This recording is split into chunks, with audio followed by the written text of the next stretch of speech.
आर्यन अभिरा भाभी को फ़ोन करता है और कहता है कि मेरा सारा सामान और मेरा मोबाइल, पैसे सब कुछ चोरी हो गया है और मैं ये फ़ोन से बात कर रहा हूँ। वो यहाँ पे जो भैया है उनके पास से मैंने ये फ़ोन लिया है और आपसे बात कर रहा हूँ। अब प्लीज़ जल्दी आ जाइए ना। यहाँ पे अभिरा कहती है डोंट वरी आर्यन साहब, मैं आ रही हूँ, बस हिम्मत मत हारना करके। दूसरी तरफ यहाँ पे मैच चालू हो जाती है और यहाँ पे गोयंकास और पोद्दास सब लोग डट के खेल रहे होते हैं। दोनों टीम्स को जीतना होता है। यहाँ पे दोनों जन ऐसे खेल रहे होते हैं जैसे बस ये आखिरी गेम हो। यहाँ पे गोयंकास की टीम में अभिरा नहीं होती है, यानी कि इस वजह से कम मेंबर्स होते हैं और वैसे भी मनीष जी बुजुर्ग होते हैं तो वो इतना भाग भी नहीं सकते। इस वजह से सारे यंगस्टर्स पोद्दार की टीम में होते हैं और वो लोग ही बहुत स्ट्रांगली खेल रहे होते हैं। यहाँ पे सब लोग यही कह रहे होते हैं कि पोद्दार से ही जीतेंगे करके, और ये सारी बातें अबीर दूर से देख रहा होता है। उसे खेलना तो है लेकिन मनीष जी के साथ उसका जमता नहीं है, इस वजह से वो जानबूझकर मैदान में नहीं जाता, बस दूर रह के देख रहा होता है ये मैच। दूसरी तरफ दादी सा कहती है कि अगर मेरे पैर में चोट लगी है तो कोई बात नहीं, अरमान हमें जिताएगा ज़रूर, वो कभी हमें हारने नहीं देगा। और ये मनीष जी को कह रहे होते हैं। यहाँ पे मनीष जी भी हम जीतेंगे करके यही कहते हैं। दूसरी तरफ आर्यन का सारा सामान, सारे पैसे सब कुछ चोरी हो गया होता है। इसके लिए उसके पास पैसे नहीं होते कुछ खाने के लिए, यहाँ तक कि पानी पीने के लिए भी पैसे नहीं होते, और वो ऐसे ही रास्ते पे खड़ा होता है। अभिरा को कॉल करता है। अभिरा आसपास की जगह पूछती है और उस हिसाब से वो ड्राइव कर रही होती है। यहाँ पे आर्यन को चक्कर आ रहा होता है क्योंकि उसने कुछ खाया पिया नहीं होता है। उसका सारा सामान चोरी हो गया होता है, इसलिए वजह से उसके पास पैसे नहीं होते पानी की बोतल तक लेने के लिए।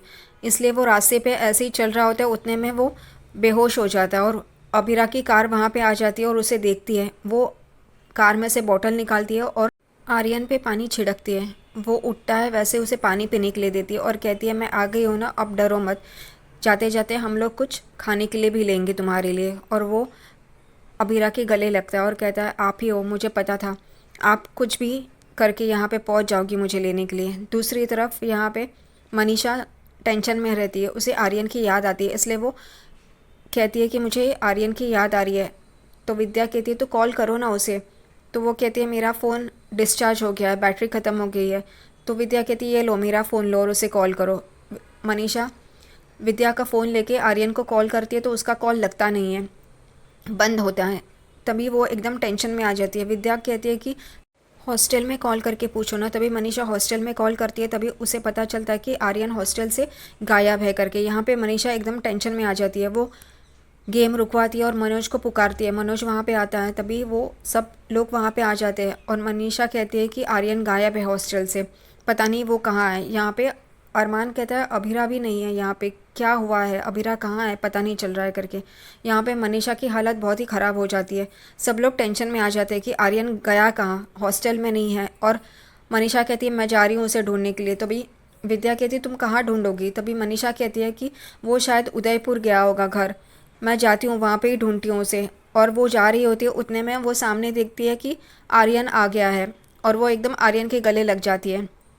यहाँ पे फुफासा देखते हैं और फुफासा को वैसे भी चांस चाहिए होता है अबीरा के खिलाफ बोलने के लिए। वो देखते हैं कि आर्यन के साथ अबीरा है, वो बात शुरू कर देते हैं कि ये लड़की हमारे घर का हिस्सा नहीं है, फिर भी हमारे घर में उसे प्रॉब्लम्स क्रिएट करना ही होता है, ये क्यों गई करके आर्यन को लेने के लिए, और यही आर्यन को लेके आ गई होगी। तभी आर्यन कहता है नहीं, मैंने ही अभिरा भाभी को कॉल किया था और वो मुझे रेस्क्यू करने आई थी, अभिरा भाभी ने मुझे रेस्क्यू किया है करके। यहाँ पे दादी सा कहती है तुमने इस लड़की को फ़ोन क्यों किया।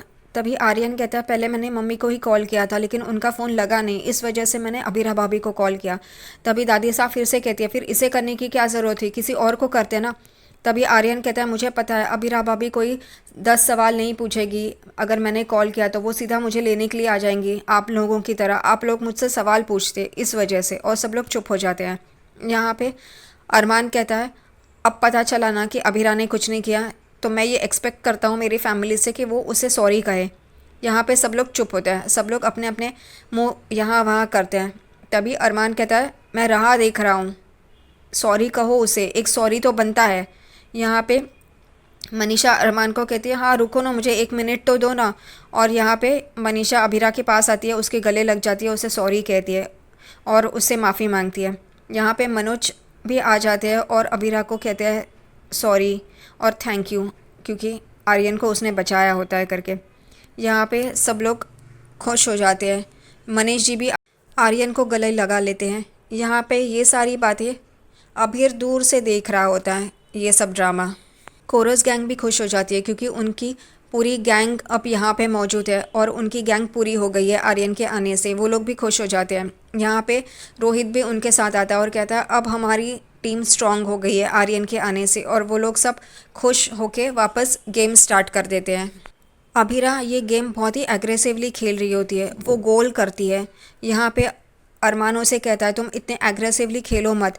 यहाँ पे वो कहता है कि मैं तुम्हें एक हाथ में उठा के ये गेम खेल सकता हूँ करके, और वो एग्रेसिवली खेल रही होती है। उतने में ही उसका पैर फिसलता है, बॉल लगता है और उसके पैर में भी दादीसा की तरह मोच आ गई है।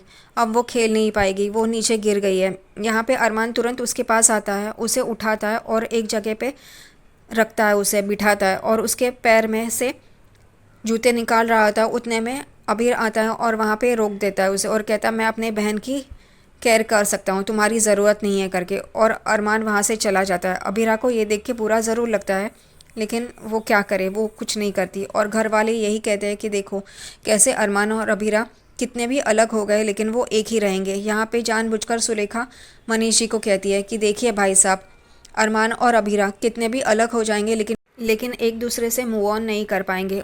वो दोनों एक दूसरे से बहुत प्यार करते हैं और यहाँ पे सब लोग उन दोनों को देख रहे होते हैं। यहाँ पे अरमान आ जाता है और कहता है चलो चलो हम लोग वापस खेलना चालू कर देते हैं।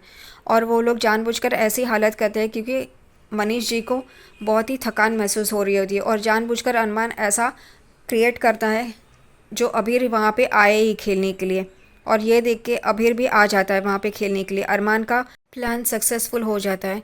यहाँ पे अबीर खेलने के लिए आता है, ये देख के कियारा बहुत ही खुश हो जाती है और वो बॉल उसका रोक नहीं पाती। इस वजह से गोयंकास को पॉइंट मिलता है और गोयंकास जीत जाते हैं। यहाँ पे सुलेखा अरमान के पास आती है और कहती है कि माई स्वीटी पाए, हम लोग जीत गए और तुम्हारा ये प्लान सक्सेसफुल हो गया अबीर और भाई साहब को एक साथ लाने का। और ये सारी बातें अबीरा सुन रही होती है और अबीरा को बहुत अच्छा लग रहा होता है कि अरमान ने इतने एफर्ट्स लिए पन्नानू और अबीर को मिलाने के लिए। यहाँ पे सुलेखा जी अरमान को कहती है थैंक यू सो मच, हमारा प्लान सक्सेसफुल हो गया। तभी अबीरा भी यही सोचती है कि एक दिन पहले जो उसने अरमान से झगड़ा किया होता है फुटबॉल मैच के ऊपर कि तुम ये सब क्यों कर रहे हो करके, उसको पता चल जाता है अरमान ने ये क्यों किया होता है, जानबूझकर किया होता है क्योंकि मनीष जी और अबीर एक साथ आ जाए, उनकी एक टीम बने, जैसे वो पहले होते थे वैसे ही वो वापस हो जाए एक साथ, इस वजह से उसने किया है। ये देख के अबीरा को बहुत अच्छा लगता है। अरमान वहाँ से जा रहा होता है, उतने में अबीरा उसे पुकारती है और ये सब लोग सुन लेते हैं, सारे घर वाले, दोनों फैमिलीज़। और यहाँ पे अरमान अबीरा के पास जा रहा होता है और अबीरा भी अरमान के पास आ रही होती है। उतने में ही होटल के स्टाफ कुछ सामान यहाँ से वहाँ कर रहे होते हैं। उतने में उनका धक्का लगता है अरमान और अबीरा को और वो सामान गिर जाता है और अबीरा और अरमान एक चादर के नीचे आ जाते हैं।